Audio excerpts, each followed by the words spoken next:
dándose cuenta de que este día de la meteorología muchas veces, y a mí me lo decían el fin de semana, este es el día del hombre del tiempo, pues no, esto es quizás algo más.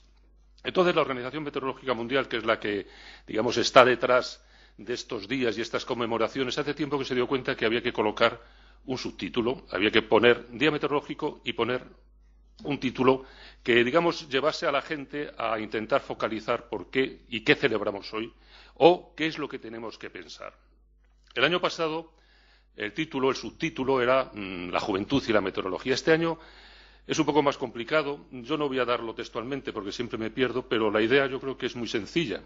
Es simplemente de la información, del conocimiento a la acción, a la toma de decisiones.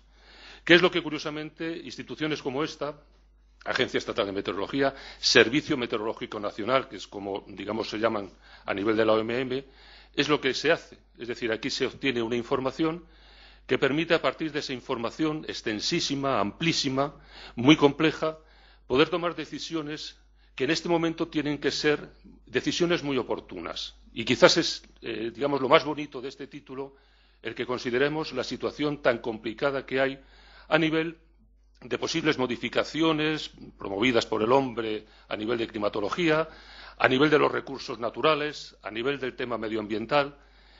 Con esta idea es con lo que hemos hecho una estructura de acto que es la que yo simplemente ahora voy a dar unas pinceladas para que ustedes un poco comprendan por qué vamos a ir haciendo las cosas.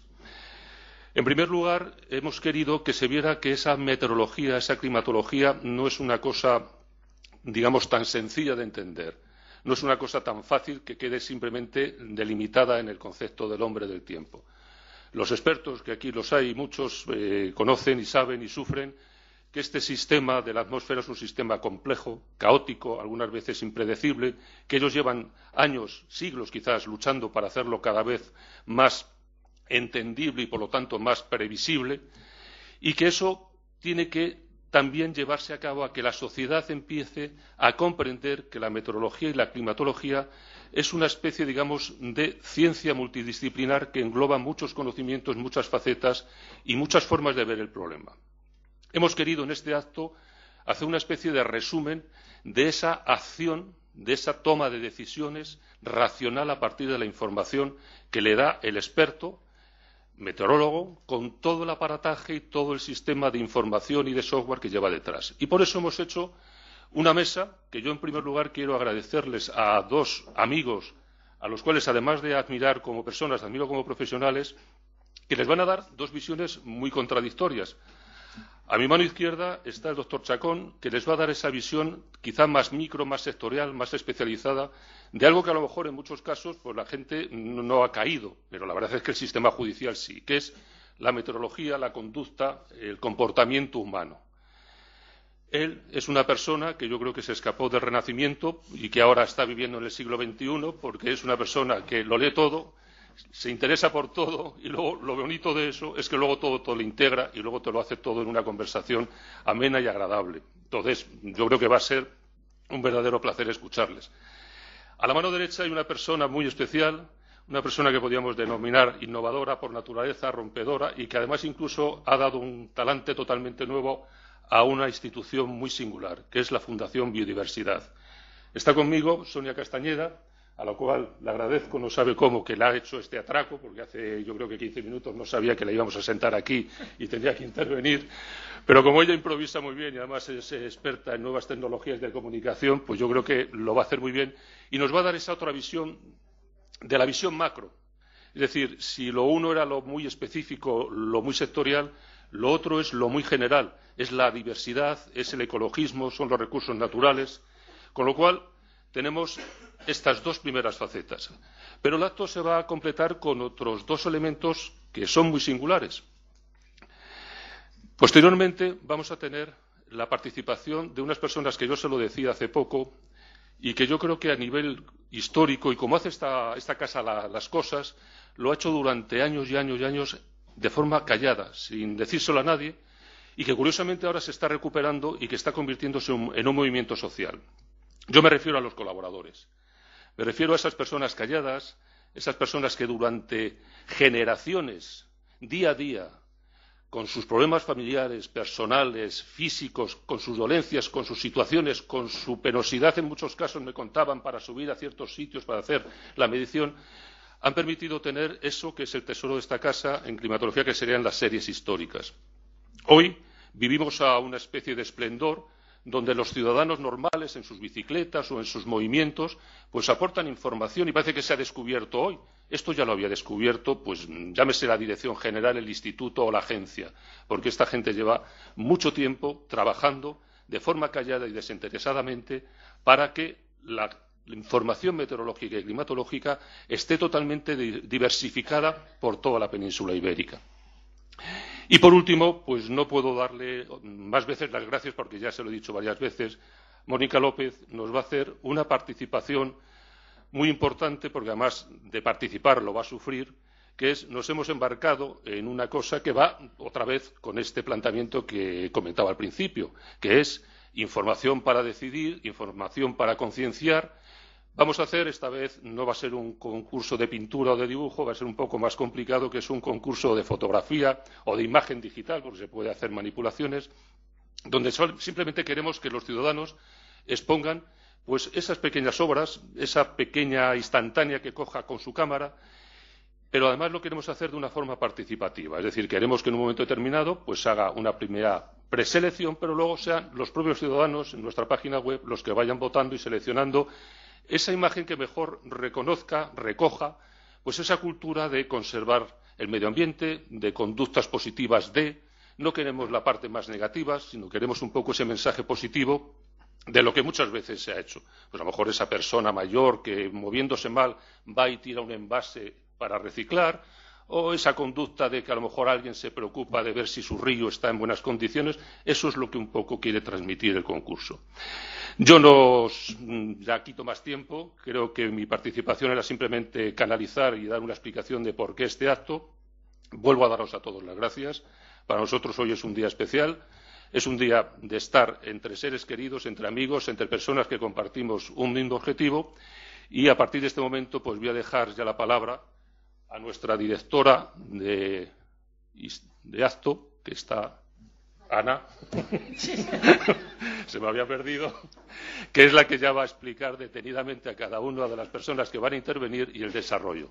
Muchísimas gracias y les dejo con nuestra portavoz. Ana. Buenos días. En primer lugar, quiero daros a todos las gracias por estar aquí, por asistir a este acto de conmemoración del Día Meteorológico Mundial, con el lema del conocimiento climático a la acción por el clima. Comprender y conocer el clima para emprender acciones que redunden en beneficio del planeta y su diversidad.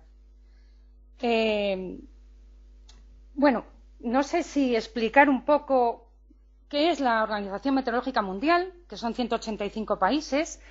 Es una organización que coordina la actividad científica de todos nosotros para que la información meteorológica y otros servicios lleguen con rapidez, precisión, al público, al usuario privado, al usuario comercial, a la navegación aérea y marítima internacional.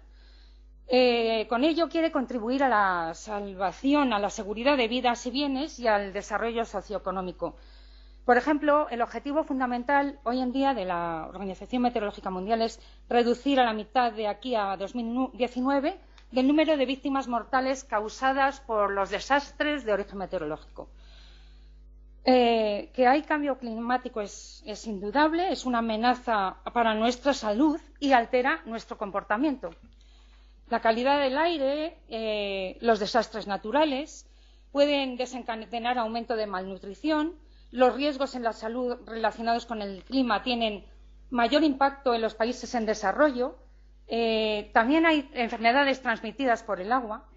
Y, bueno, por otro lado, un clima más cálido y más seco aumenta la frecuencia de tormentas de arena que provocan problemas respiratorios y cardiovasculares y el transporte de algunos virus, de la meningitis, por ejemplo.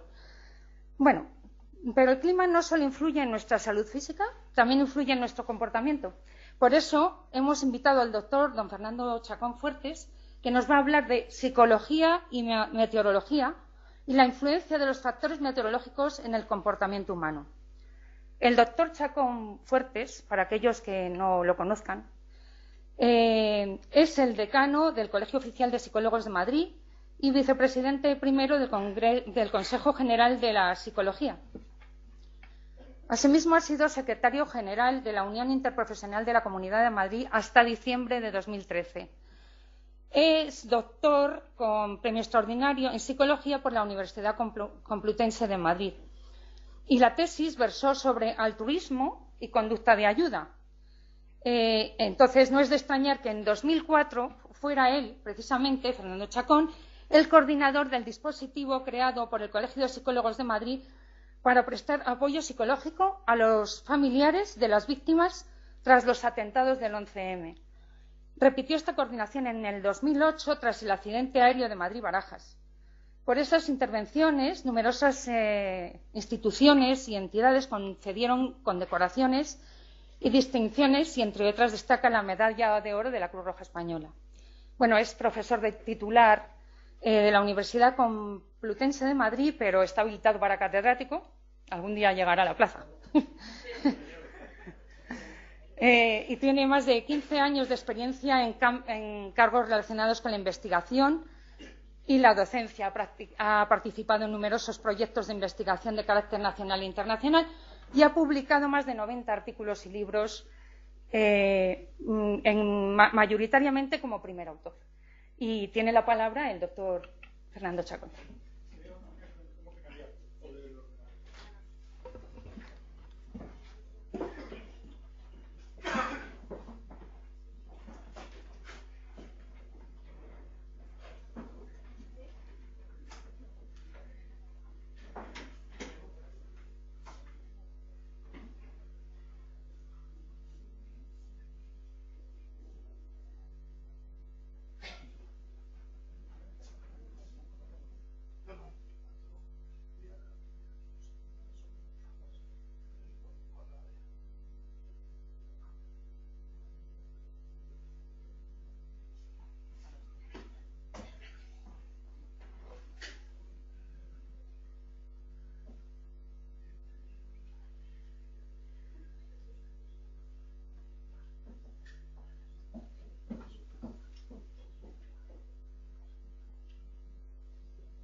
En primer lugar, quiero dar las gracias a la dirección de la Agencia Española de Meteorología que haya querido contar conmigo y para compartir con vosotros este día, que, como ha dicho el presidente, es un día de celebración, ¿no?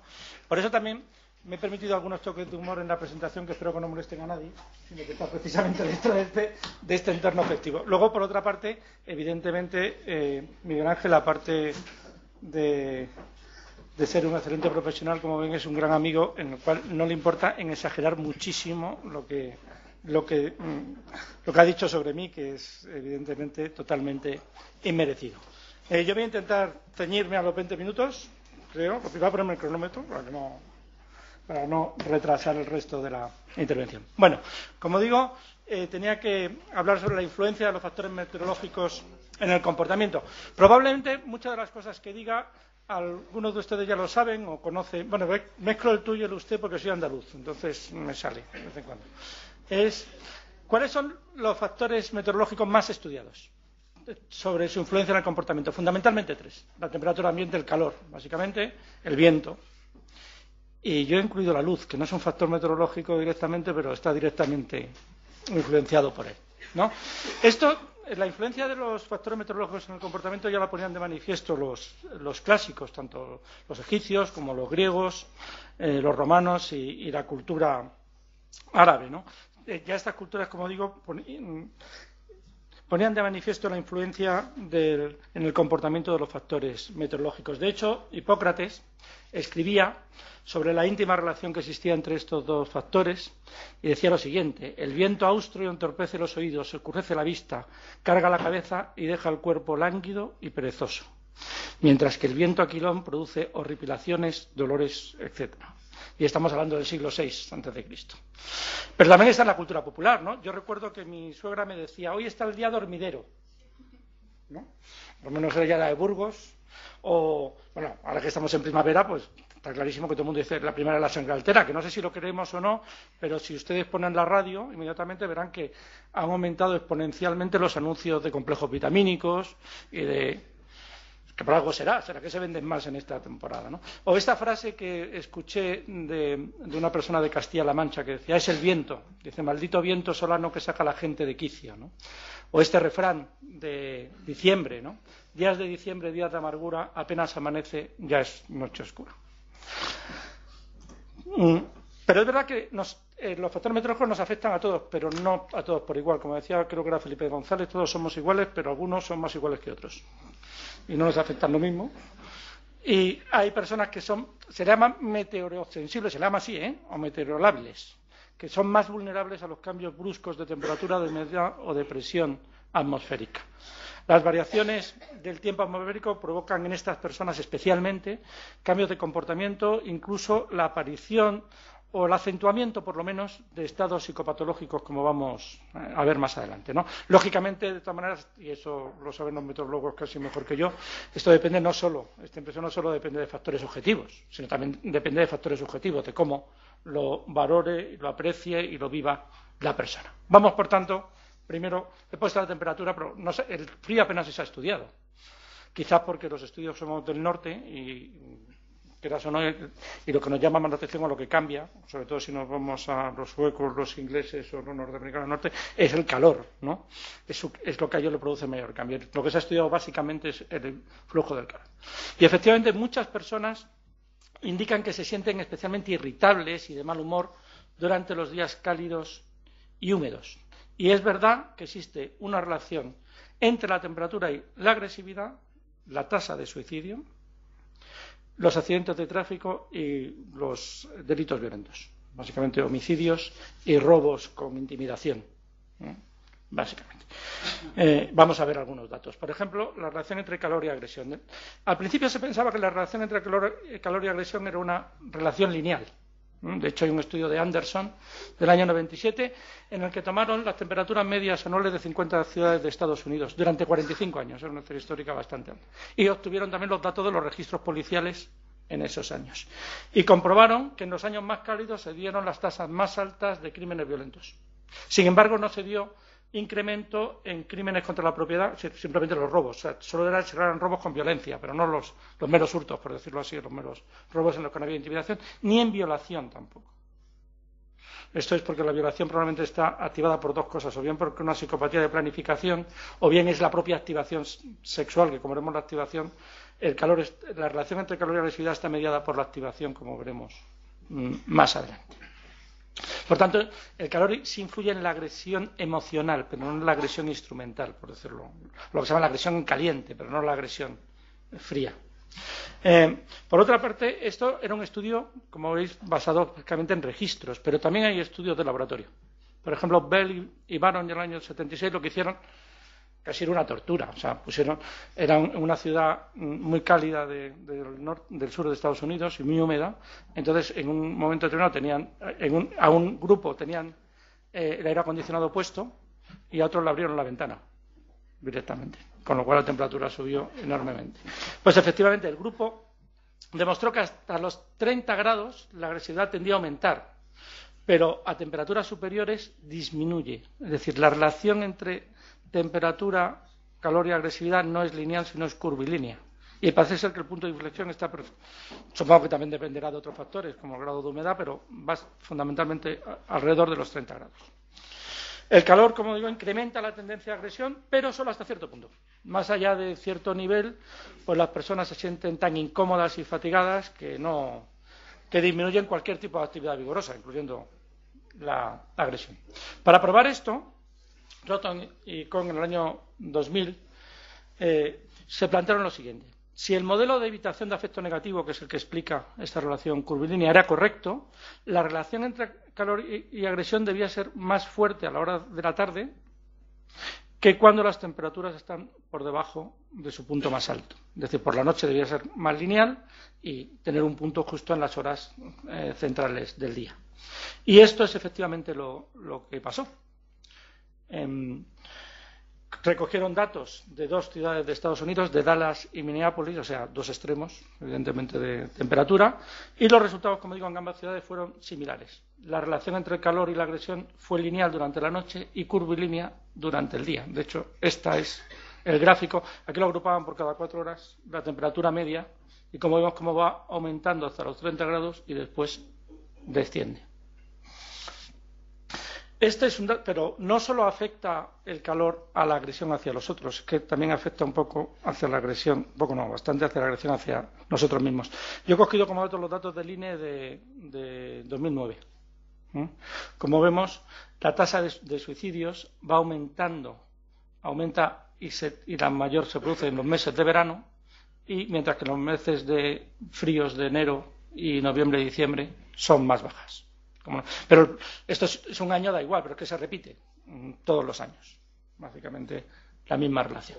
¿Por qué será esta relación entre agresión y calor, esa curvilínea? Bueno, básicamente el modelo que explica la agresión, que utilizamos más los psicólogos sociales ahora para explicar la agresión, se llama el modelo afectivo general de la agresividad, que es este, que viene a decir que la agresividad es fruto, por un lado, de factores externos, la provocación, la frustración, y por otra parte de factores internos, la afectividad negativa, la irritabilidad, el grado de excitación, de activación en definitiva, que tenemos, y esos 2 conjuntos de variables influyen en 3 procesos. La activación, a mayor activación, mayor probabilidad de responder a una provocación con una agresión, o algo que se percibe como una provocación, para ser exactos. El estado afectivo, cuando nos sentimos mal, la probabilidad de agredir es mayor, y luego las condiciones agresivas determinadas. ¿Qué ocurre con el calor? Pues que el calor, que es un factor de este tipo, aumenta la activación hasta cierto punto y aumenta el estado emocional negativo. Por eso, probablemente por esa interacción que tienes, por lo que se produce mayor en niveles de agresión. Pero quizás si ha habido algún fenómeno estudiado, y aquí seguro que muchos de los que están en la sala saben mucho más que yo de esto, es el viento. Sin duda ha sido el ejemplo más estudiado sobre su efecto sobre el comportamiento. Ya decía Juan Carlos Molina, en un artículo precisamente publicado en una agencia de meteorología, que he de decir que gran parte de lo que he dicho en esta presentación del viento le corresponde a él. Él decía que el desplazamiento de grandes masas de aire constituye las variables meteorológicas más frecuentemente implicadas en el agravamiento de determinadas patologías mentales. Aquí no sé pronunciarlo, ¿cómo se llama? ¿Efecto Fogen o Fogen? Bueno, pues seguro que no le voy a explicar a ustedes lo que es. Más bien, debería ser ustedes que me lo explicaran a mí, pero bueno, todos lo sabemos que ahí hay un ejemplo, por ir más rápido, de cómo efectivamente este efecto puede hacer que aumente la temperatura pues hasta 15 grados en solo 2 horas, ¿no? Y esto tiene un efecto muy importante en personas que son vulnerables, que tienen ya cierta fragilidad mental. En definitiva, el efecto Fogen, no sé si es lo mismo, pero más o menos yo que veraneo en Málaga, es lo que llaman el terrao, que la gente no sé por qué, allí muchos piensan que viene de África, no viene de África, lógicamente, viene del interior, que al pasar la cordillera pues aumenta drásticamente. Y es verdad que tanto el efecto Fogen como los terrales pueden agravar o aumentar localmente diversos trastornos psicológicos. Aumentan los trastornos depresivos, los estados de ansiedad e inquietud, el síndrome de agitación psicomotriz, la irritabilidad, las jaquecas, la disminución de la atención. Hay una excitación nerviosa y, lógicamente, como aumenta el calor, aumenta la agresividad. Eso está estudiado por lo que se llama la biometeorología, que es la ciencia que estudia la influencia de los fenómenos meteorológicos en la biología y también en el comportamiento. Según la biometeorología, los meteorólogos dividen a los pacientes, a las personas, en 3 grupos, en función de cómo le afecte el viento y los demás factores meteorológicos, teniendo en cuenta su predisposición. Hay un primer grupo que vería empeorar su estado depresivo con dificultades en la atención y un estado más ansioso en general. Un segundo grupo experimenta respuestas de irritabilidad, agresión o conductas violentas, y por último un tercer grupo, en el cual probablemente me encontraré cuando viene, lo que nos pasa es que nos duele la cabeza, ¿no? Hay un incremento de las jaquecas y las cefaleas y las crisis de migraña. Esto es lo que pone de manifiesto un psiquiatra que se llama Martínez Carpio, que es uno de los que más ha estudiado este tema. Bueno, la influencia del Fogen en los terrales es evidente, ¿no? Por ejemplo, hay cientos de estudios que lo muestran. Zoom, por ejemplo, demuestra que este viento está relacionado estadísticamente con el aumento de la agresividad social y la tasa de suicidios. Larcan hizo un estudio con 700 personas que concluye que vientos semejantes, que producen el mismo efecto, coinciden con una frecuencia elevada de suicidios. Tanto es así que en Suiza, como sin duda muchos de ustedes sabrán, el efecto Fogen se considera un atenuante para determinados delitos.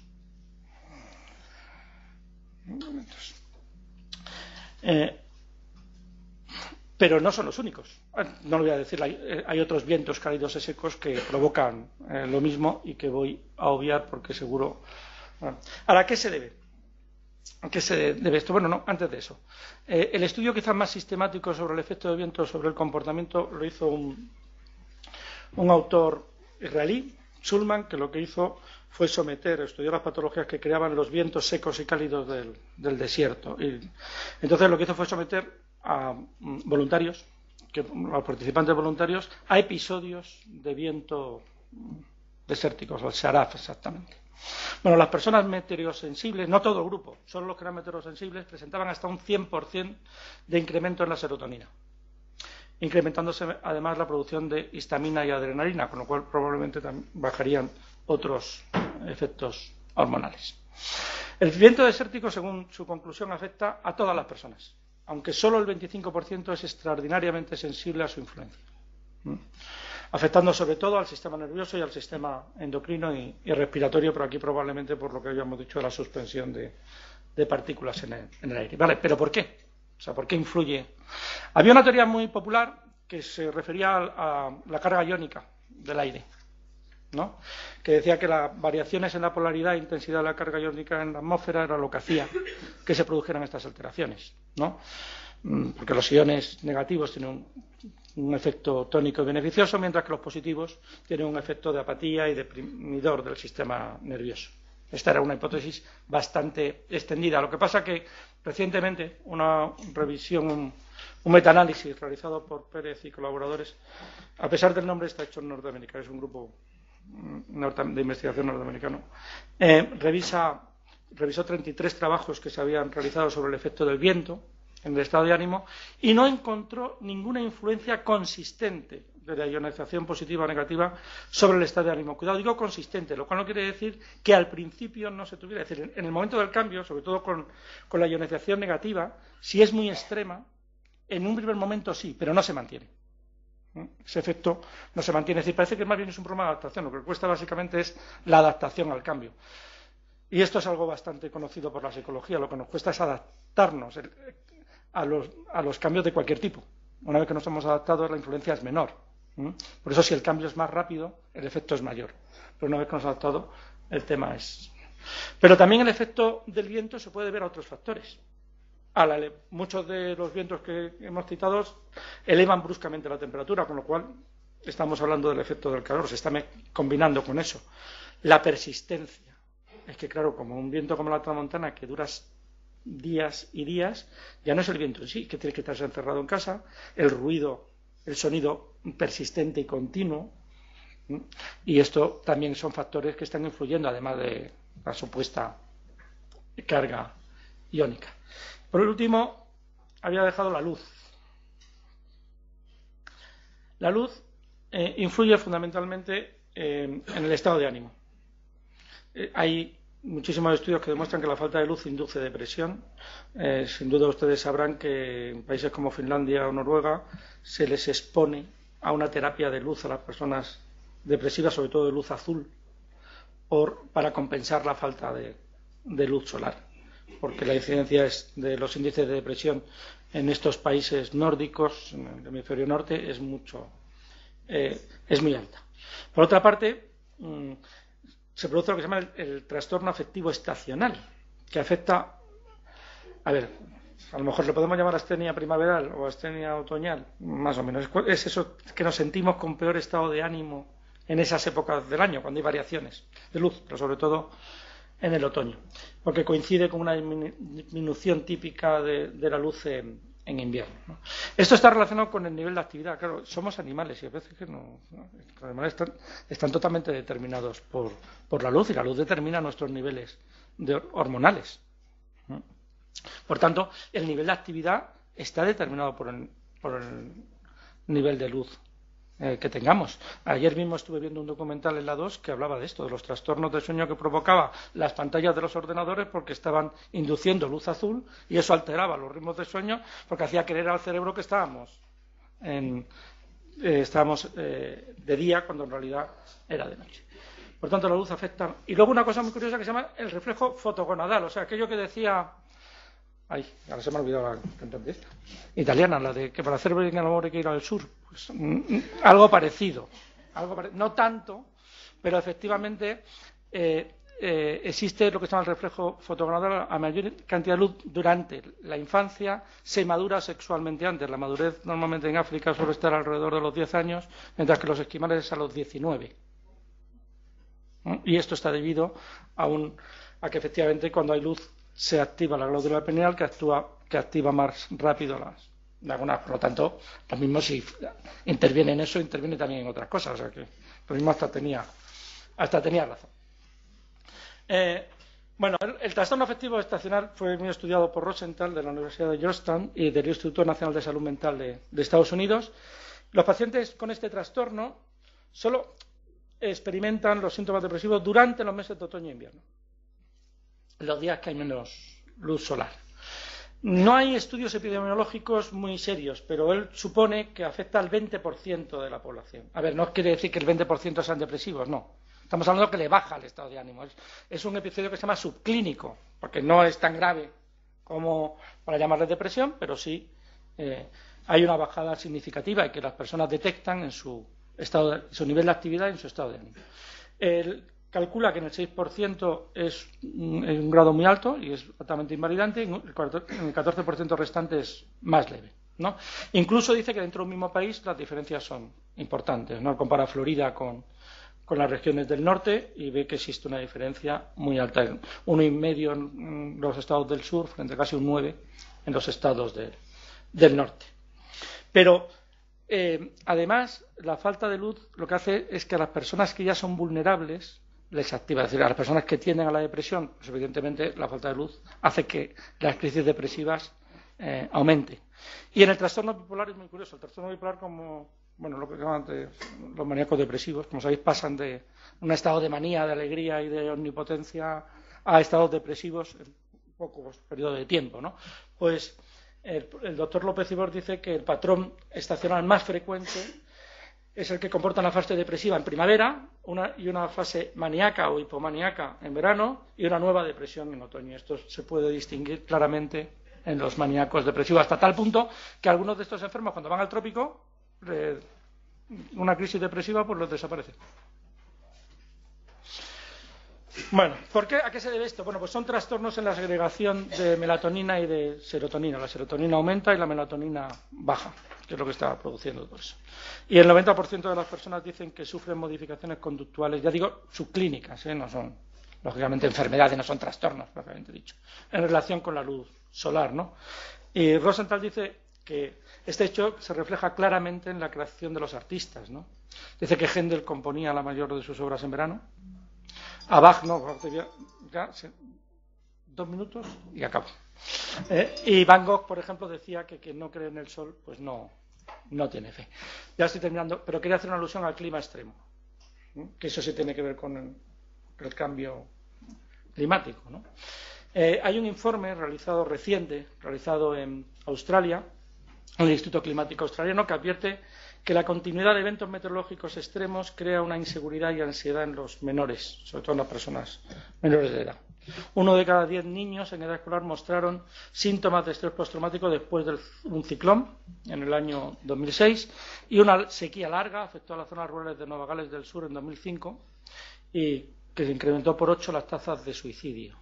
¿Esto es debido a la sequía? Pues probablemente no, es a los efectos sociales que tiene la sequía. Claro, si tienes la sequía o tienes un ciclón que ha destruido tu casa, aumenta el estrés o ha reducido tus medios económicos, eso hace que aumenten los niveles de estrés generales de la familia, y eso es lo que provoca. Pero no es un efecto directo, no son como los anteriores, entiendo yo, un efecto directo, sino una consecuencia de los efectos que tienen esos eventos meteorológicos, ¿no? Por tanto, se pueden explicar por el incremento de estrés. Nada más, no sé, con esto termino, espero haber hecho un repaso y haberles aportado alguna idea. Muchas gracias.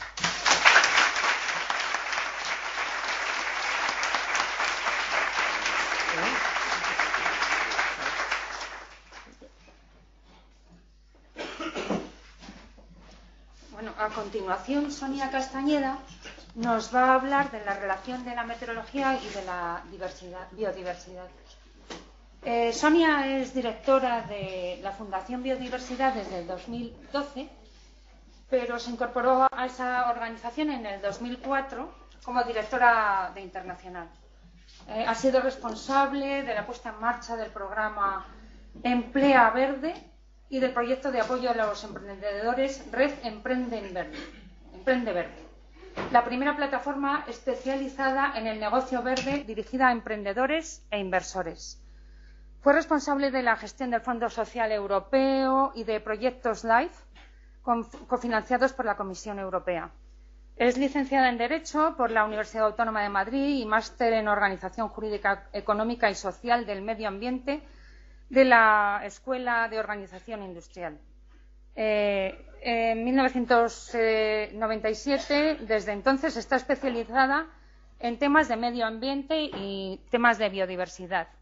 Ha trabajado en consultorías, en consultoras, en despachos de abogados y ha colaborado con organizaciones no gubernamentales. Cuenta con gran experiencia en proyectos de cooperación internacional para el desarrollo y como delegada en foros internacionales. Y bueno, Sonia tiene la palabra.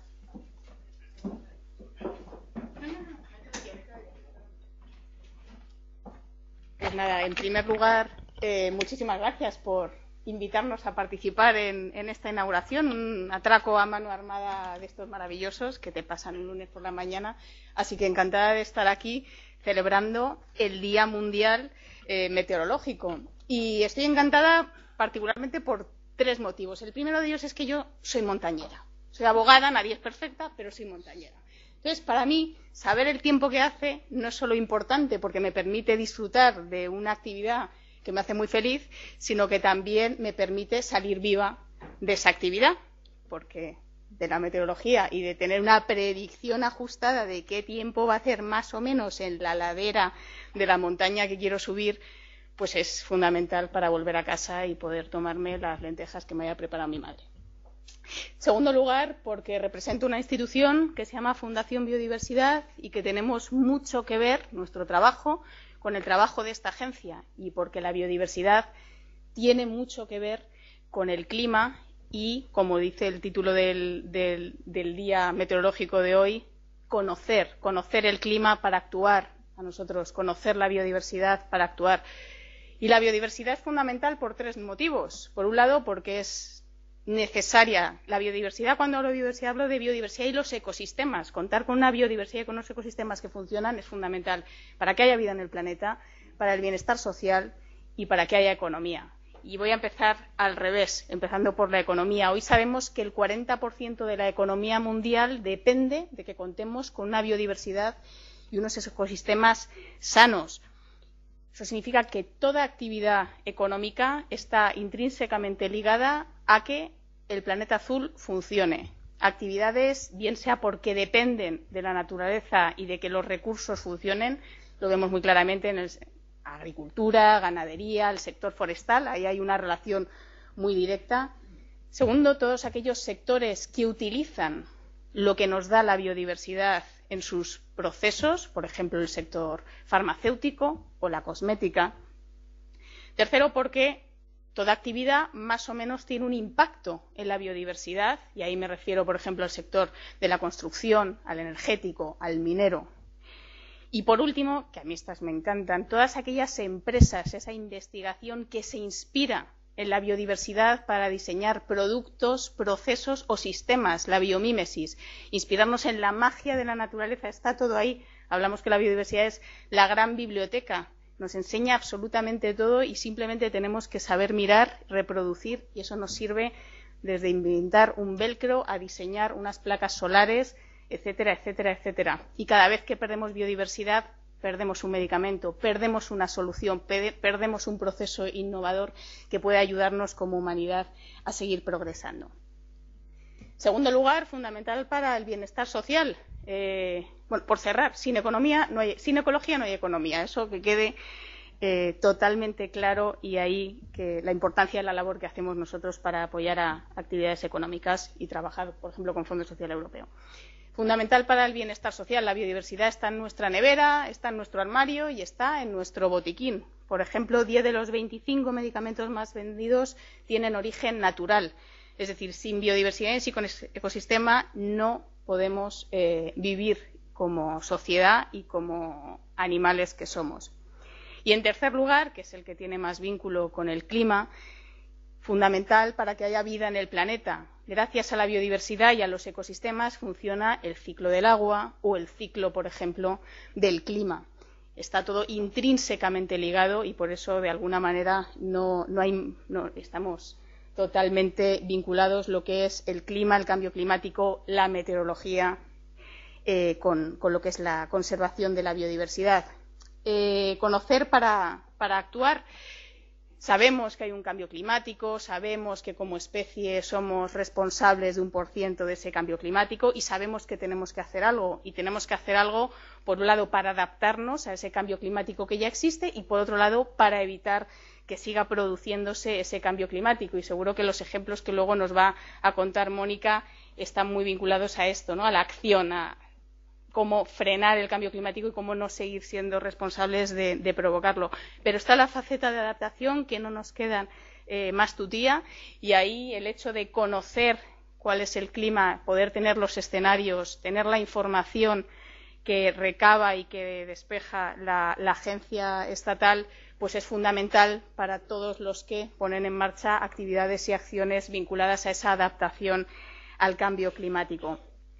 Un ejemplo de proyecto en el que la Agencia Estatal y la Fundación Biodiversidad estamos juntos es el proyecto de Red de Seguimiento de Cambio Global en Parques Nacionales. Es un proyecto que nos une a 4 instituciones, la Agencia, la Fundación, el Organismo Autónomo Parques Nacionales y la Oficina Española de Cambio Climático.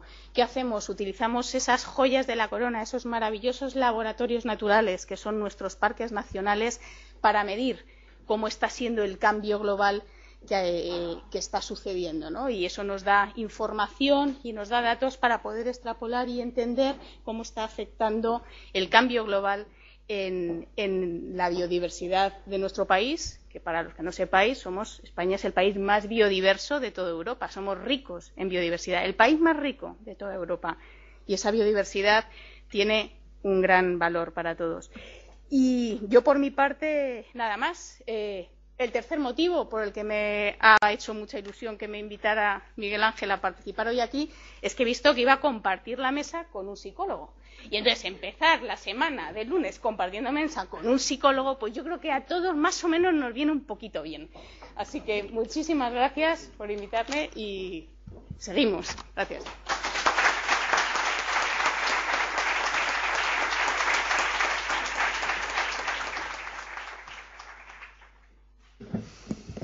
Bien, muchas gracias. Hemos querido hacer una especie, digamos, de corte en lo que sería, digamos, una visión externa con nuestros invitados, nuestras instituciones, nuestros colaboradores, y algo que va a ser una innovación y que nos gustaría que quedase, digamos, como un precedente para el futuro, que es meter en este día aquel proyecto, aquella actuación, aquel trabajo de innovación, de desarrollo, puntero, pionero, que la Casa está llevando a cabo y que quizás no se conoce bien y que hemos pensado que es muy interesante que la sociedad ubique a la Agencia Estatal de Meteorología en algo más allá de la meteorología.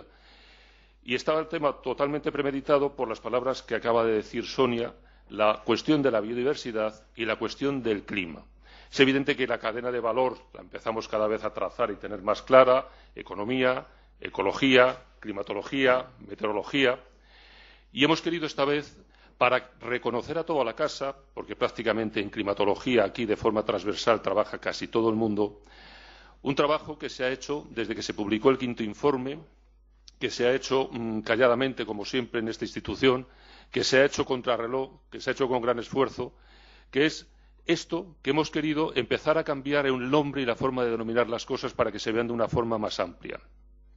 A mí me gustaría desde aquí reconocer como presidente de la agencia estatal al doctor Belda y a toda su gente el trabajo que ha hecho, que lleva haciendo y que va a seguir haciendo porque es el futuro en las cuestiones de climatología, que hemos empezado a darles una visión más general. Esto no es los escenarios regionalizados solamente, esto no solamente es cambio climático, esto es algo que ha sido discutido. Yo no sé si al final está ya asentada la doctrina, no sé si son predicciones climáticas o proyecciones climáticas, pero lo que sí es evidente es que el clima en esta casa se estudia, y se estudia de forma general, de forma global. Incluso posiblemente más adelante Fernando contará algunas novedades importantes en cuanto a una visión más general de la península ibérica, pero esto es una zona que en su momento va a tener reflejo en nuestra página web, que ya tiene una base enorme de trabajo hecha por excelentes profesionales de la casa y que en parte es el futuro.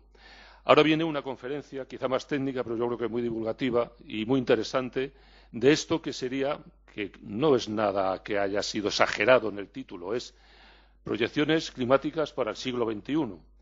Y con ello simplemente yo quiero dar las gracias a esta institución, a todas las personas que en ella trabajan, y desde luego decirles que con proyectos como este, quizá poco conocidos, pero que a partir de ahora quizás se conozcan más, esto es lo que va haciendo camino al andar. No voy a decir nada más. Yo no sé si Ana quiere incorporar ya alguna cuestión más técnica en la presentación de Fernando, pero no quería que no hubiera el reconocimiento personal mío a Fernando, a todo su equipo, a Yolanda, a Ernesto, no sé si le veo por aquí, a toda la gente de climatología que están en delegaciones territoriales, y a ver si en los próximos días meteorológicos, los próximos años, se siguen presentando proyectos tan pioneros, tan innovadores y tan especiales como el que hoy empezamos a presentar. Ana, entonces, ¿sí? ¿Voy a decir alguna cosa? No te voy a pisar. Bueno, el conocimiento sobre el clima puede aplicarse para orientar estrategias y planes a largo plazo, para aumentar la resiliencia al clima, reducir los riesgos de desastres y gestionar sectores de importancia vital como la agricultura, la salud, el transporte, la energía, etcétera. Bueno, esta revolución en materia de conocimiento climático y su aplicación y la toma de decisiones se encuentra aún en sus albores.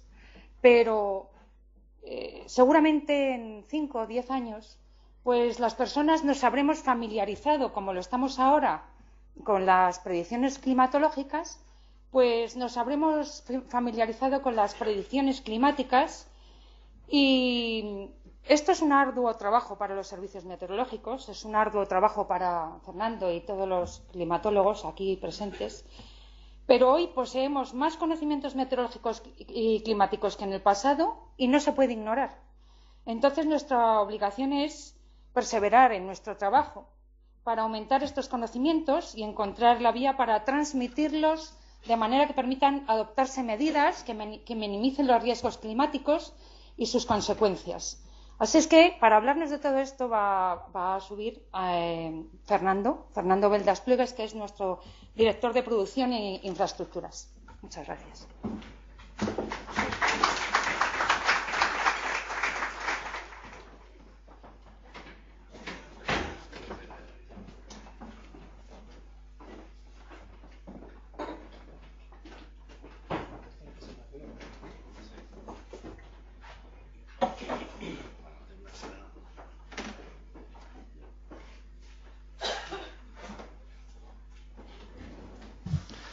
Hola, buenos días a todos. Muchas gracias, presidente, director de la Fundación Biodiversidad, estimado Fernando Chacón, y queridos amigos y compañeros. La verdad que me han pisado las palabras que tienen en introducción, me lo estaba estudiando y me han pisado las palabras que tienen en introducción.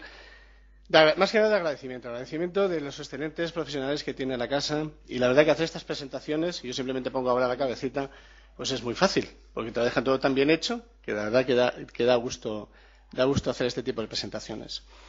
Perdóname por la voz, pero bueno, no es por las fallas de Valencia, pero bueno, la verdad que tengo la voz un poquito entomada, voy a intentar con la base de agua pues ser breve y al mismo tiempo bueno, que sirva también, como ha comentado el presidente, como agradecimiento a un colectivo de personas que llevan trabajando en silencio y además que entiendo que ya es el momento de que ya aparezcan. Todo el mundo somos conscientes y conocemos lo que es el Sistema Nacional de Predicción.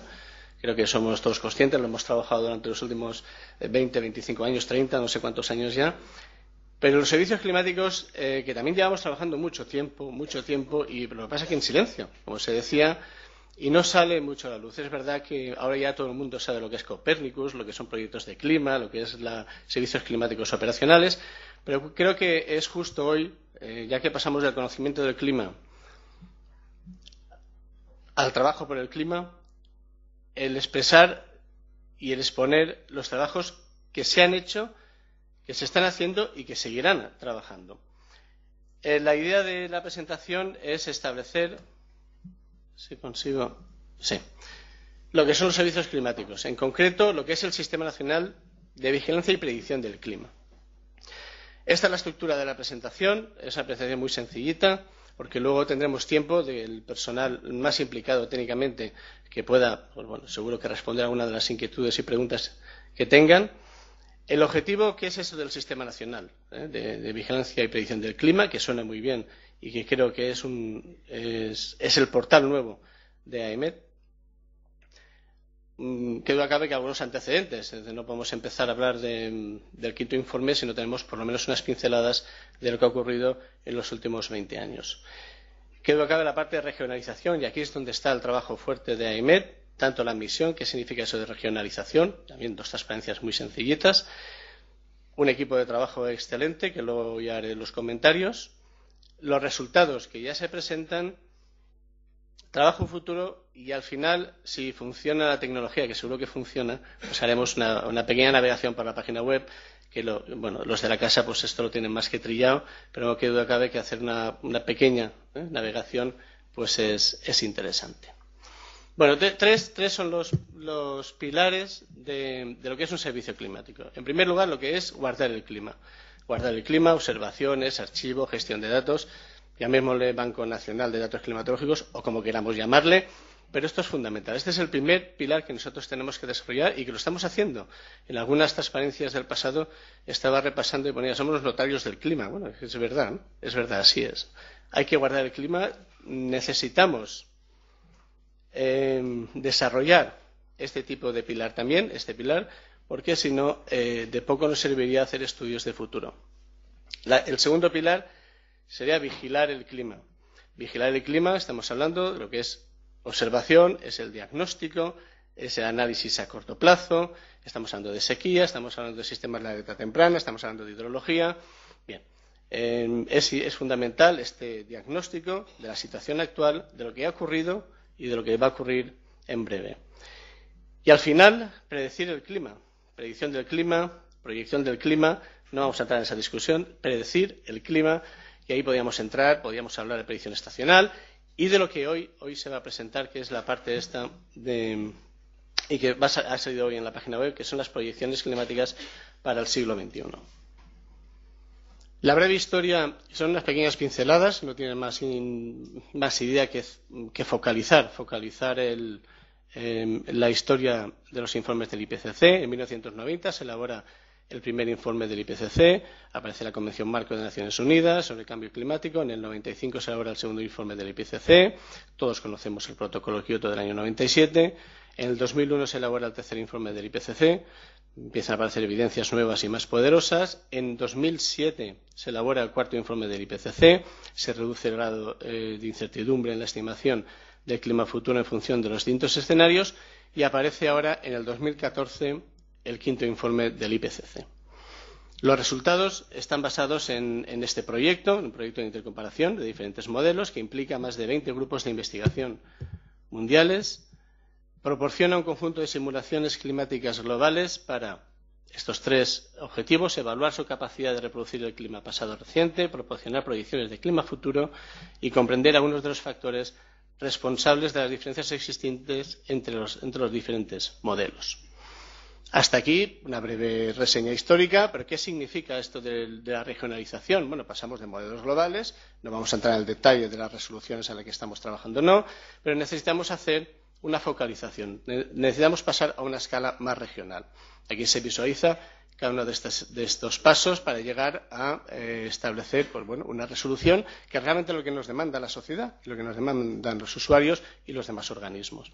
Diferentes tipos de regionalización que ahora pues simplemente los nombraremos y en todo caso más adelante podemos trabajarlos un poquitín más.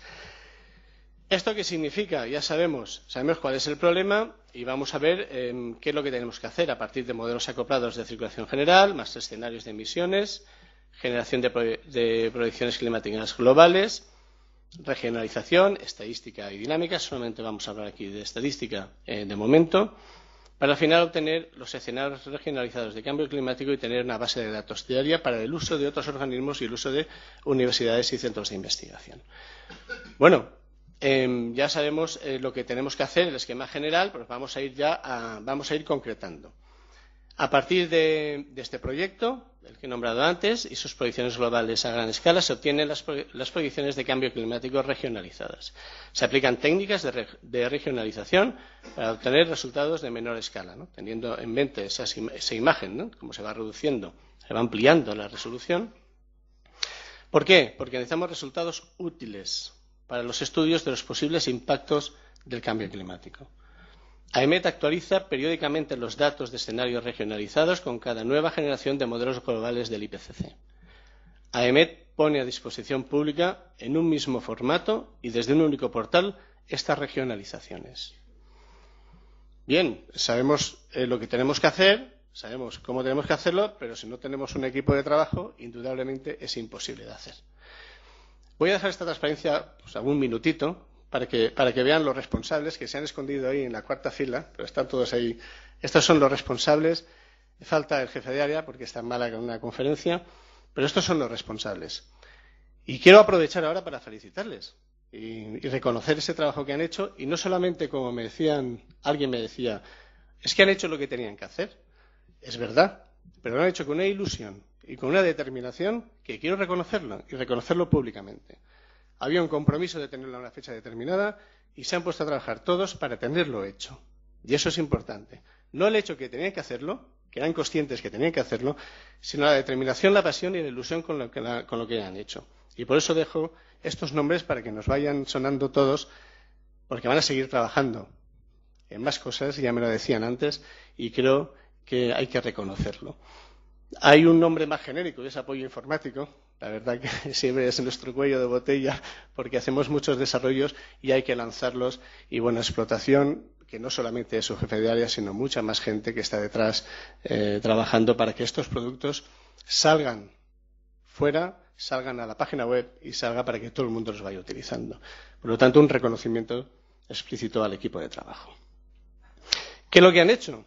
Pues de momento es lo que tenemos, aquí tenéis, a partir de los resultados de este proyecto. AEMET publica hoy en su página web proyecciones regionalizadas basadas en algoritmos estadísticos, tanto en formato numérico como en gráfico. Inicialmente se han generado proyecciones de precipitación y temperaturas máxima y mínima para todas las estaciones que ya han pasado unos filtros de calidad. El uso de algoritmos empíricos basados en técnicas de análogos y de regresión. Han cogido el trabajo que efectivamente en el cuarto informe ha ido desarrollando y han ampliado y han actualizado con estos nuevos modelos. En las siguientes transparencias, esto es la página web, luego intentaremos ver que funcione la página web para que veáis pues, algunos ejemplos, ¿no? Sin entrar en analizar el porqué de esa gráfica, simplemente que están los datos y luego pues ya discutiremos del impacto o no impacto que pueda tener, ¿no? Bien, aquí tenemos la parte de servicios climáticos, la parte de novedad, hay una parte de descarga de datos. En el momento se pinchan estas gráficas, puedes descargar los datos en una hoja Excel para poderlos trabajar, poderlos hacer intercomparaciones, pero bueno, que queden libremente para que cada usuario pues pueda trabajarlo. Más novedades es interpretación más detallada. Nuevas variables indirectas, temperatura máxima, duración, olas de calor y días cálidos, respecto a temperatura mínima, número de días de helada y noches cálidas, en precipitaciones intensas, duración, periodo seco y número de días de lluvia, y luego nuevos enlaces donde se explica mucho más. Hay enlaces a las páginas del IPCC donde se explican con más detalle nuevos escenarios, los RCP nuevos, en fin, las nuevas emisiones.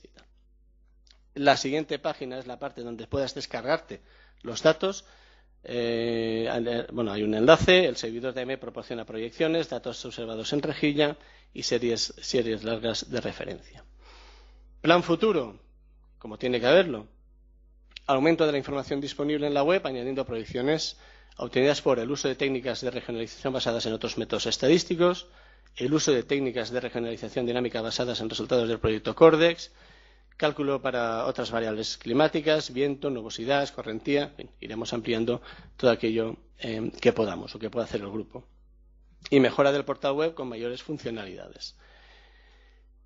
Intentando simplemente ver algún caso, sí que funciona como debe funcionar.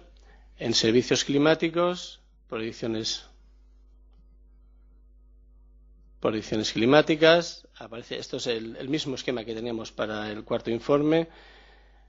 Podemos coger esto. Aquí incluso pueden comparar tanto el cuarto informe como el quinto informe, aunque las emisiones son diferentes. Pero ahí tienen los datos en tiempo real. Podemos coger Murcia, ¿no? ¿Por qué no coger Murcia en este caso, ¿no? No sé por qué, pero podemos coger Murcia en este caso. Y puedo pinchar uno para que veáis la gráfica. No es cuestión de discutir ahí a ver la gráfica o no gráfica, no vamos a discutirla ahora, ¿no? Porque si no entraríamos en un debate un poco complicado, pero simplemente que vean que tienen aquí esa posibilidad de descargarse la información en una hoja Excel y todo aquello que realmente el usuario nos está solicitando. En esta demostración los datos diarios también entran en la página web, datos numéricos de AEMET, y aparece aquí un servidor donde proporciona información que antes comentaba. En fin, no es muy amigable, pero es un dato, en fin, pero veáis que existe, es verdad, esto es en tiempo real, aquí esto no está inventado, no es una demo preparada, sino que evidentemente podéis descargaros cada uno de los modelos y toda esta información, como vocación de servicio público, creo que somos todos conscientes de su necesidad. Y no tengo nada más. Muchas gracias por vuestra atención.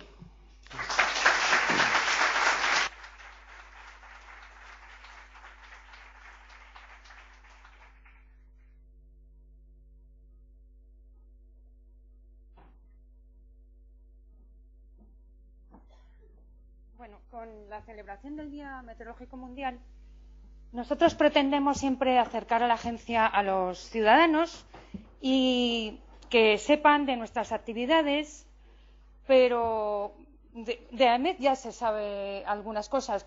Creemos que deberíamos ampliar y dar más a conocer lo que se hace aquí dentro. Pero, de todas maneras, el Día Meteorológico está para dar a los colaboradores altruistas de la agencia el reconocimiento que se merecen. Los colaboradores altruistas comenzaron en el año 1911 y es una gente que está involucrada en las labores de la agencia de manera altruista, como ya he dicho, aportan a diario sus datos, su trabajo para el bien común. Ellos y ellas, los colaboradores y las colaboradoras de la agencia, que son más de 3.000, a ellos les queremos rendir hoy un homenaje. Hacemos cada año este homenaje y en nombre de todos ellos vamos a hacer llegar nuestro agradecimiento a todos, pero vamos a entregar a 3 de ellos el Premio Nacional del 2015. Y, por favor, permítame que se los presente. Hay un premio nacional para don Guillermo Budiño Cajaraville. Don Guillermo está aquí sentado.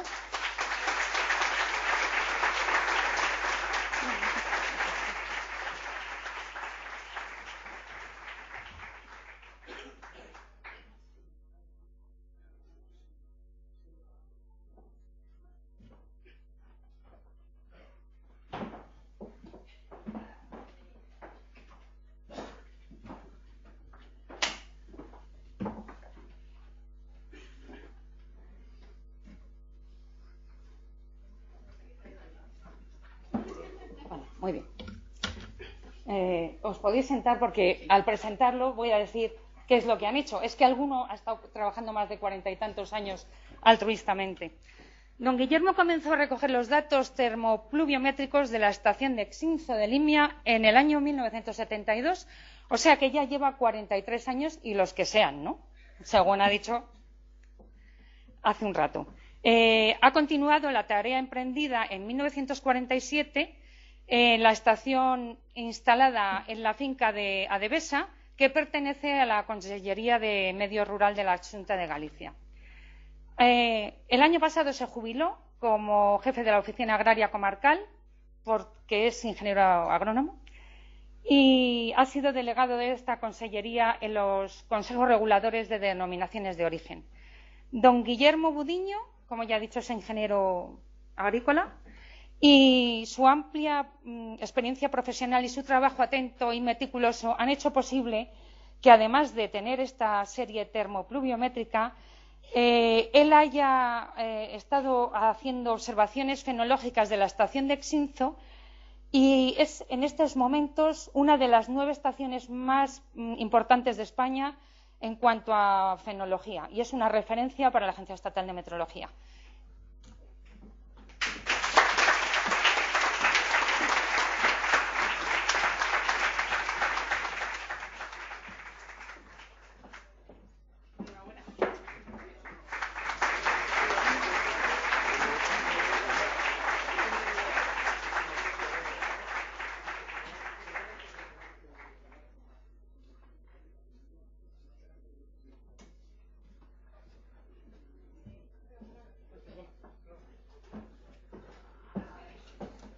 A continuación, se le va a hacer entrega del premio a don Diego Vicente Carpena. Os voy a presentar a Diego. Lleva una estación termopluviométrica en Yecla, Murcia, en las proximidades de una finca que es propiedad suya. Comenzó su actividad como colaborador en el 74, hace 41 años, sustituyendo al antiguo colaborador de la misma, y continuando sin interrupción hasta la fecha la recogida de estos datos, que empezó a tomar medidas. Esta estación empezó en 1935. Don Diego ha compatibilizado estas labores con su profesión como profesor de maestro de enseñanza general básica, EGB. Bueno, ahora se llama de otra manera.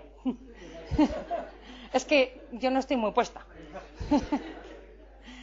Se ha jubilado como maestro, pero su faceta de colaborador no, continúa y continuará. Desde el primer momento, don Diego mostró gran interés, dedicación y perseverancia en la realización de estas observaciones encomendadas. En estos más de 40 años se ha esmerado al máximo en su cometido, dando origen a una de nuestras mejores series en el registro de las observaciones de temperatura y precipitación. Y debido a esta trayectoria como colaborador, ya en 1993 se le distinguió con un diploma. Bueno, hoy y siempre Diego trabaja con el mismo esmero e interés, y por eso se le da este premio nacional.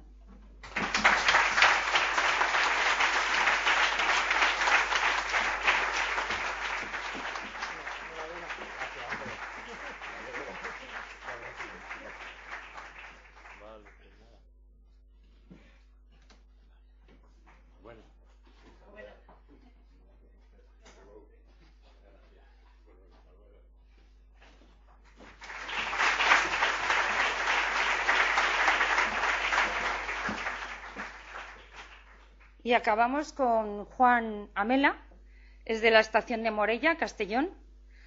Bueno, dentro de pocos meses esta estación, en enero del 2016, va a cumplir 100 años de observaciones meteorológicas. Aunque se tienen documentados registros meteorológicos de esta localidad desde 1858. Sin embargo, cuando la estación se incorporó oficialmente a la red de observatorios, pues fue en 1916, en enero. Bueno, desde esa fecha, desde el 16 hasta el 72, se encargaron de las observaciones los padres escolapios, pero a partir de esa fecha se abandonó la estación y se puso en riesgo una de las mejores series que se tenían, era la de Morella. Bueno, era una de las mejores series de la comarca del Sports, donde hay muy poca densidad de observaciones y donde se producen fenómenos atmosféricos como el que hemos tenido ayer, con unas precipitaciones abundantísimas, de mucho interés. Fundamentalmente, esos fenómenos son las nevadas invernales y las tormentas estivales, y también en otras épocas del año. Bueno, en 1978, José y Juan, los hermanos Amela, José ha venido acompañando a Juan. El premio es para Juan porque lleva muchos años, pero todo este trabajo lo empezó José. Y además creo que nos va a dar unas palabritas ahora cuando terminemos de dar los premios. Bueno, se encargaron de poner en funcionamiento la estación y han registrado datos de manera ininterrumpida y sin ninguna laguna durante los últimos 37 años. Juan destaca no solo como observador infatigable y minucioso, sino también porque se ha adaptado a los avances tecnológicos. Prueba de ello es que actualiza casi a diario los datos de su estación enviándolos directamente al Banco Nacional de Datos Climatológicos. Además, actualiza 2 veces al día los datos del observatorio en una página web que gestiona y mantiene él, y comunica vía telefónica cualquier fenómeno meteorológico de interés para su zona. Es una información de retorno en tiempo real que da a la Delegación Territorial de Valencia, y así saben de primera mano qué es lo que está ocurriendo, y es de gran importancia para la operatividad. Así es que, Juan, te van a dar tu premio. Yo creo que deberíamos seguir.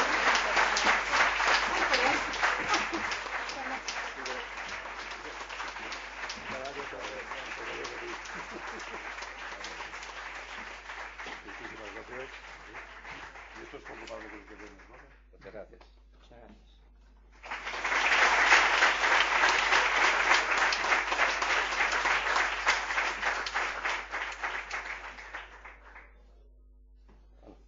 Bueno, se me ha olvidado decir una cosa.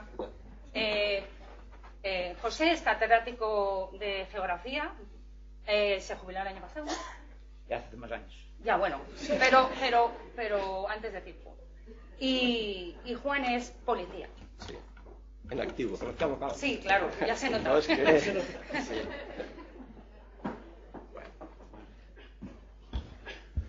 Bueno, buenos días a todos. Señor presidente, señores ponentes, público en general. Me han pedido los 3 premiados y yo medio premiado que haga unas breves palabras de agradecimiento en nombre de los 3, de Guillermo, de Diego, de su mujer, de mi hermano Juan, por el trato, agradecimiento al presidente, a Emet por el trato extraordinario que nos han dispensado estas 30-40 horas que hemos estado en Madrid. Entonces, muy agradecidos por todos los actos, la visita ayer a los sitios significativos de Madrid, extraordinarios. Quería también yo decir que en Morella hay que agradecer también a los padres escolapios, que estuvieron allí muchos años, cada día allí, con nieve, con lluvia, con medición anónima, por motivos bélicos se tuvieron que ir 5 o 6 años, y el año 72, por razones de que la población iba menos, pues seamos claros, se fueron. Y en el 78 empecé a dar yo clases en el Instituto de Morella en octubre. Y recuerdo que me fui, estaba muy emocionado porque yo quería montar una estación meteorológica. De niño me gustaba mucho ver las nubes. Leí en la adolescencia un libro de Goethe, de un verano que pasó en el Báltico, y él apuntaba cada día, Goethe apuntaba todos los días el tiempo que hacía. Y me gustó mucho. Y entonces me fui a ver y quiero también un recuerdo entrañable al director territorial de entonces, que era Alfonso Ascasa Olviría, que después vino, me parece, a Madrid. Me dijeron una noche que había fallecido ya hace muchos años. Entonces él me dijo, usted quiere poner una estación, pero usted sabe que cada día usted, verano e invierno, ha de hacer 2 mediciones diarias. Digo, sí, lo voy a hacer. Y entonces, pues, dijo, pero no se fió mucho. Y vino a Morella. Que esto tengo que verlo yo. Y usted, entonces él vino a varios sitios y me quería poner al lado del cementerio, en la estación. Digo, me la ha de poner usted cerquita de donde yo vivo, es decir, donde yo trabajo, en el instituto. Entonces, en la falda del castillo, a 1010 metros de altura, apenas a 200 metros del colegio antiguo de los jesuitas, y después de los escolapios, le dije, pongámosla aquí la estación, y la pusieron, el vino, ya digo, aquí los vientos no se verán muy bien, porque claro, en el sitio donde está hay un castillo, que yo creo que es el más grande de Europa. Castillo no de turismo, castillo militar, o sea, realmente de grandes guerras, ¿no? Y entonces, pues, las orientaciones del viento es lo que fallaba un poquito. Pero como en Morella dicen que solo hay dos vientos, el llevant o el xaloc o el sers, pues claro, pues el sers ya sabemos lo que es. Es decir, que aquí nortes puros no existen, norestes, gregales, muy pocos, y lo que existe realmente es lo que estos días ha hecho el levante y el xaloc, el este y el sureste. El valencià que decimos del sur tampoco es mucho, porque de Valencia el sur llega muy mal allí. Y además llega un poco, eso que ha dicho el profesor Chacón, un poco asurado, nos trastorna un poco. O sea que nos produce el cierzo también, pero el cierzo más en las zonas de Peñíscola, de Benicarló, Vinaroz, que dicen que cuando sopla 4 o 5 días, pues produce unos problemas, que también había un forense morellano que estaba en Figueres, en Gerona, y en Lampordán. Y me decía mi hijo, José Agustín, cuando lo traduzco del catalán, dice, cuando 3 o 4 días de tramontana, trabajo yo. En lo que ha dicho él de la tasa de suicidios, etcétera, etcétera. Bueno, no me quiero hacer más pesado, y muchas gracias en nombre de los tres, en nombre mío, y pues muchas gracias a todos.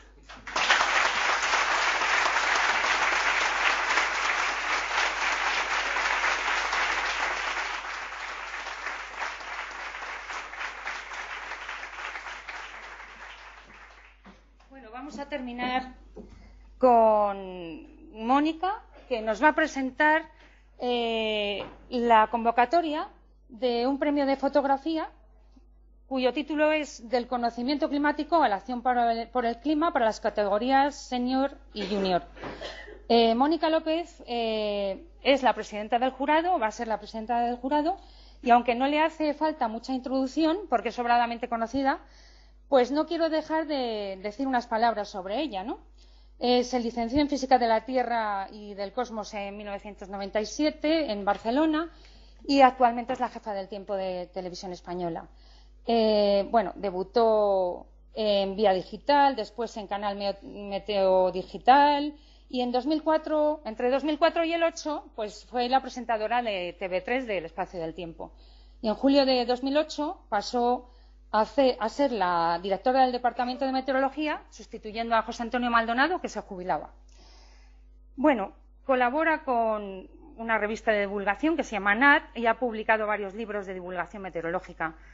Actualmente es la vicepresidenta de ACOMET, la Asociación de Comunicadores de Meteorología, y como miembro de ACOMET ha colaborado en la actualización de nuestro manual de uso de términos meteorológicos, recientemente actualizado y publicado en la web. En esta tarea han participado meteorólogos, ha participado Mónica como representante de ACOMET, también ha participado la AME y la Fundación del Español Urgente, Fundeu. Y además, junto a EMET, ha llevado un proyecto del que no sé si todos estáis enterados, junto a EMET y en colaboración con la Organización Meteorológica Mundial. Nos propusieron que hiciéramos un vídeo de cómo iba a ser un día en el año 2050, después de que estuviera cambiando el clima, o sea, 35 años más allá. Nosotros trabajamos con Mónica, se le dieron los escenarios y ella hizo un estupendísimo vídeo, aparte de muy ameno, muy didáctico, y ha sido uno de los más visionados mundialmente. Así es que Mónica nos va a presentar el concurso de fotografía.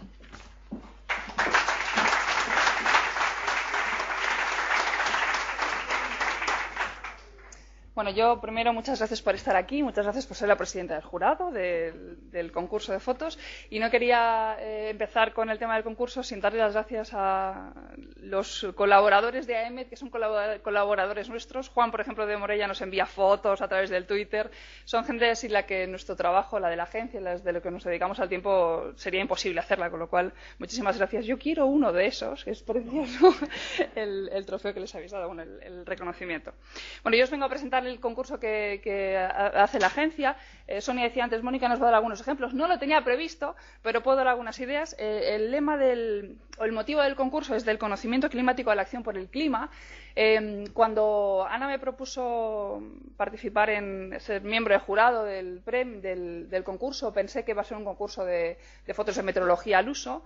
Y claro, hacer el tema, el conocimiento climático a la acción por el clima, ¿no? Pues sí que se me ocurren algunas ideas para los que quieran participar en el concurso. Delante del reto que tenemos con el cambio climático en los años futuros hay una de las bases fundamentales, que es la educación. Nuestros hijos, nuestros jóvenes van a ser los que decidan en el futuro, van a ser los que contribuyan al clima en el futuro, con lo cual la educación puede ser un buen tema para este concurso de fotografías. Y, por supuesto, el ahorro energético, el ahorro del consumo. El otro día alguien de aquí de España me estuvieron contando que se ha hecho un estudio sobre cuál es la dieta que menos huella hídrica deja, no huella de CO2, sino huella hídrica que deja, y es la dieta mediterránea. Nuestra dieta es la que una de las que menos agua consume a nivel mundial, y sabéis que el agua está íntimamente relacionada, los recursos hídricos, con nuestro medio ambiente. Con lo cual, bueno, son unas ideas que lanzo yo para el concurso. El concurso se hace en dos categorías, la categoría junior y la categoría senior. Categoría junior de 14 y 18 años, la categoría senior de 18 años adelante. Los premios, porque claro, cuando es un concurso, lo primero que hay que decir es cuál es el premio. Hay dos premios en cada categoría, el primero y el segundo. El primer premio es una GoPro y el segundo premio es una estación meteorológica, tanto para junior como para senior. Me han dicho que yo no me puedo presentar, qué pena, pero bueno. Cada participante puede presentar hasta un máximo de 3 fotografías. Las bases del concurso detalladas estarán en la web, pero bueno, son fotografías en formato JPG, un mínimo de 1024 por 1024 píxeles, máximo de 5 megas, y eso, 3 fotografías. Se pueden presentar, como decía antes Miguel Ángel, se pueden presentar retoques, o sea, se puede hacer quizá una composición, no sé, cada uno la temática es como bastante amplia y lo que se puede hacer con las fotografías es bastante libre. Por supuesto, la foto tiene que ser de cada uno, que eso en Televisión Española estamos acostumbrados a fotos que te envían y son de otra persona o de otro año. Tienen que ser fotografías de autoría demostrada o demostrable, como quien dice. Y bueno, os cuento más o menos el timing. Los miembros del jurado somos José Miguel Viñas, Daniel Santos, Sonia Sánchez, José Antonio Quirantes, Yolanda Luna, Ana Casals, Rubén del Campo, Fernando Bullón y yo misma, que soy la presidenta. Y convocamos el concurso hoy. Se pueden presentar fotografías hasta el 20 de abril. Del 20 al 27 lo que haremos es el jurado haremos una selección de 15 fotografías en cada categoría, y el 27 de abril se mostrarán en la galería fotográfica de AEMET en la web, y del 27 de abril al 10 de mayo el público general podrá votar. De hecho, la gente tendrá que votar a través de un correo electrónico, rellenando una fichita y tal. Estará todo en la web, se harán las votaciones y al final, con la votación del público y las valoraciones del público, publicaremos el resultado final el 18 de mayo y se entregarán los premios el 22 de mayo. Ese es el concurso que presenta AEMET con motivo del Día Meteorológico Mundial. El 22 de mayo haremos la entrega de premios. Yo diría que a los de aquí no sé si os van a dejar participar, pero se lo podéis decir a amigos, familiares, hijos y demás. Y bueno, es una buena forma de poner en práctica, pues eso, ¿no? Que hablar un poquito de clima, hablar un poco de clima con la gente, hablar un poco de clima con tus hijos, con los amigos y demás, y que al final la información es poder y el conocimiento realmente es capacidad de decisión en el futuro. Muchas gracias.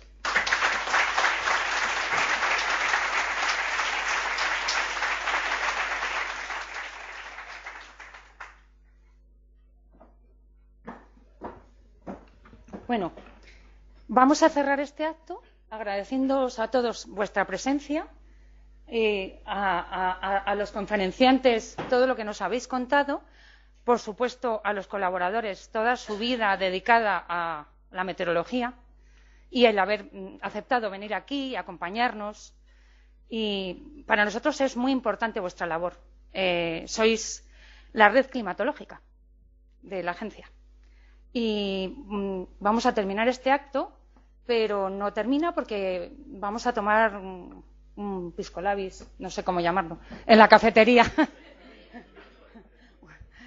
Y muchas gracias.